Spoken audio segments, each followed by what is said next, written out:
My sister tried to sabotage my life, but her plan backfired in the worst way. A notification comes to my phone. It's Lena, my sister. The woman who could smile at me one second and plot chaos the next. Her text didn't even make sense. Hope you're ready for a surprise later, smiley face. That little emoji? Pure warning. My stomach sank. I tried to shrug it off. It's Lena, she's dramatic. Maybe it's nothing. But deep down, my gut told me otherwise. It all began about a month ago. I had just landed a major promotion at work, the kind that makes all the late nights, skipped weekends, and endless emails worth it. I was proud, excited, and, unfortunately, my sister was jealous. It started small. Passive-aggressive comments at family dinners, casual jabs about my golden child aura, jokes about how I'd finally joined the responsible adults club. I laughed them off. Sibling rivalry, no big deal. Then came the subtler attacks. My keys disappeared. Important documents went missing. I chalked it up to absent-mindedness, until one night I caught her in my home office. She was looking for a pen, but the way she paused, glanced at my desk, and gave me that sly smirk. I knew exactly what she was doing. The worst part? My parents didn't notice, or pretended not to. Mom and Dad, caught up in work and life, assumed it was all harmless sibling teasing. But Lena's energy had always been sharp, calculating. She knew how to manipulate, how to make someone doubt themselves, and I wasn't immune. It escalated. A week later, I received an email from HR about a supposed mistake in a critical project submission. My heart sank. I double-checked everything. I'd done everything right. Then, it clicked.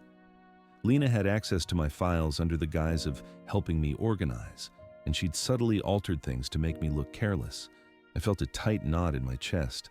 I thought back to every favor she had asked over the years, borrowing my laptop, my notes, my accounts. Every small act of trust had been an opportunity for her to gain leverage.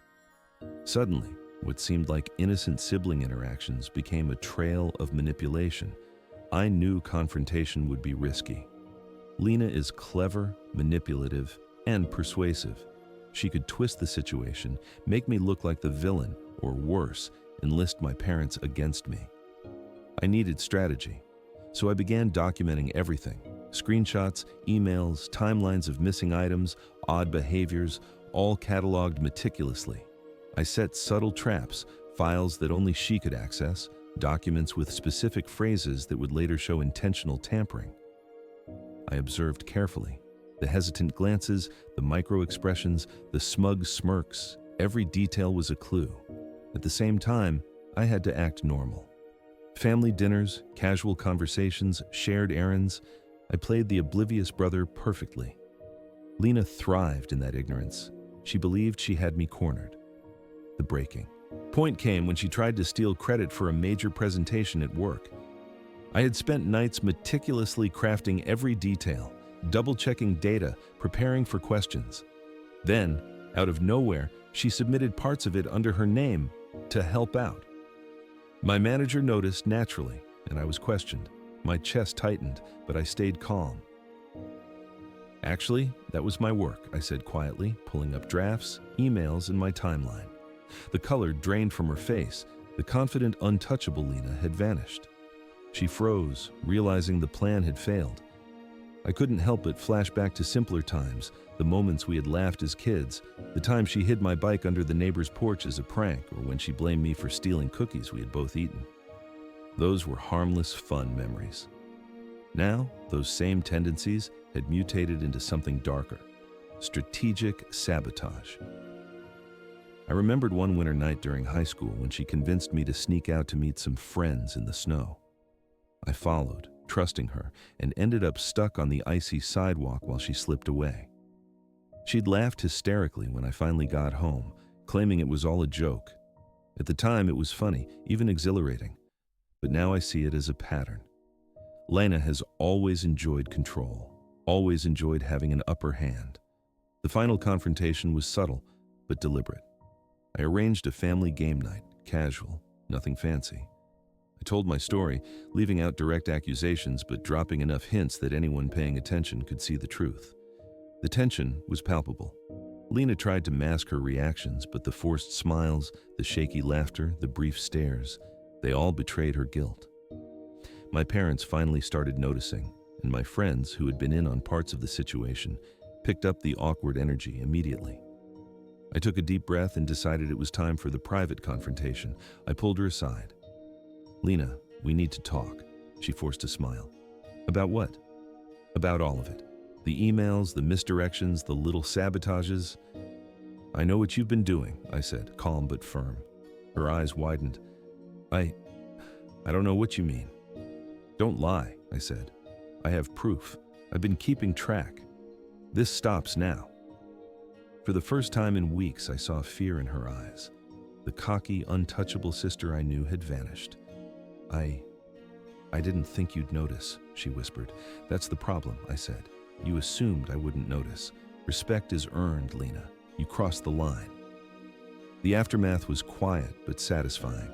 She backed off, stopped the sabotage, and over time, our relationship began to heal. I realized, though, that some lessons aren't about forgiveness. They're about awareness. Family can be complicated. Trust is earned, even from those closest to you. Reflecting on everything, I noticed how subtle her tactics had been. Misplaced keys, altered documents, passive-aggressive remarks. They accumulated into a deliberate strategy. If I hadn't been observant, I might have lost my job, my reputation, and my confidence. But careful observation, patience, and strategy allowed me to protect myself while exposing the truth. I also remembered moments from our college years, how she would borrow my notes before exams, pretending to forget to return them, how she once convinced me to cover for her in a group project while she took all the credit, the time she accidentally erased files from my computer. Patterns everywhere, and I was only now connecting the dots. Now, every interaction with her carries awareness. She knows I'm cautious, aware, and won't be manipulated again. I've grown stronger, wiser, and far more careful about who I trust. Not just friends, but family too. Sometimes the hardest lessons come from the people closest to you, and sometimes the most satisfying victories are quiet, subtle, and smart. I still remember the small things, the misplaced keys, the sly glances, the micro-expressions, the altered emails. Every small act added to a pattern. Every reaction she had, I cataloged in my mind. By the time I confronted her, I wasn't just ready. I had the upper hand completely. Generosity and trust are gifts, but boundaries are essential. Even in family, you have to protect yourself, your work, and your peace of mind. And now, looking back, I see that the best victories are never loud. They're smart, quiet, and lasting. Every time I recall the way she tried to undermine me, I feel a strange mixture of disappointment and relief.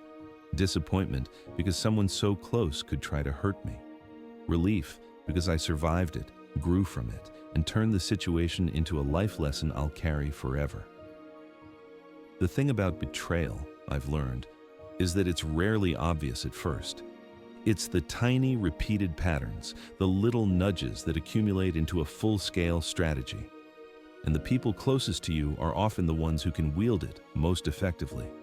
Looking back at every dinner, every casual comment, every request for help over the last few months, I realize I had all the clues. But I chose patience. I chose observation. And in the end, that patience gave me the final victory. The subtle smirk she gave me that night, gone. The quiet fear in her eyes when I confronted her, priceless. I didn't have to raise my voice. I didn't have to shame her publicly. I just had to be prepared, aware, and smart. In the end, the story isn't about revenge. It's about learning, surviving, and growing stronger from betrayal. It's about boundaries, awareness, and the quiet satisfaction of being in control when the storm hits.